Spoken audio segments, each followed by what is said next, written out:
So ప్రస్తుతం trends చూస్తున్నాం. 161 సీట్లలో విజయం దిశగా కూటమి అభ్యర్థులు ముందుకు సాగుతున్నారు. అలాగే 21 పార్లమెంట్ స్థానాల్లో కూడా విజయం దిశగా సాగుతున్నారు. ఇక చంద్రబాబుకు ప్రధాని మోడీ ఫోన్ చేశారు. కూటమి విజయం పట్ల అభినందనలు తెలియజేశారు చంద్రబాబుకు ప్రధాని మోడీ. ప్రస్తుతం దానికి సంబంధించిన బ్రేకింగ్ న్యూస్ కూడా చూస్తూ ఉన్నాం. ఇంకా కౌంటింగ్ కొనసాగుతోంది. ఇంకా రౌండ్స్ ముగిసే కొద్దీ కూడా అభ్యర్థుల ఆధిక్యంలో తేడాలు మనం గమనిస్తూనే ఉన్నాం. ఇప్పటికీ కూడా గమనిస్తే 175 అసెంబ్లీ సీట్లలో 133 అసెంబ్లీ సీట్లలో టీడీపీ అభ్యర్థులు ముందంజలో ఉన్నారు.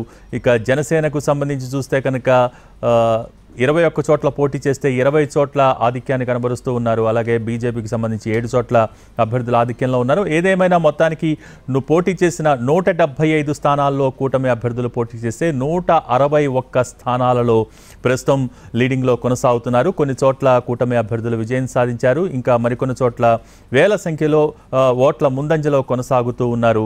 ప్రస్తుతం మనం దానికి సంబంధించిన అప్డేట్స్ చూస్తున్నాం. కొద్దిసేపు క్రితమే ప్రధాని మోడీ చంద్రబాబుకు ఫోన్ చేశారు. ఫోన్ చేసి కూటమి విజయానికి అభినందనలు తెలియజేశారు. దానికి సంబంధించిన బ్రేకింగ్ న్యూస్ చూస్తున్నాం. మరోపక్క గవర్నర్ అపాయింట్మెంట్ కోరారు సీఎం జగన్. మరి కాసేపట్లోనే గవర్నర్ను కలిసి రాజీనామాను సమర్పించే అవకాశాలు కూడా కనిపిస్తూ ఉన్నాయి. ప్రస్తుతం దానికి సంబంధించిన బ్రేకింగ్ న్యూస్ కూడా చూస్తూ ఉన్నాం.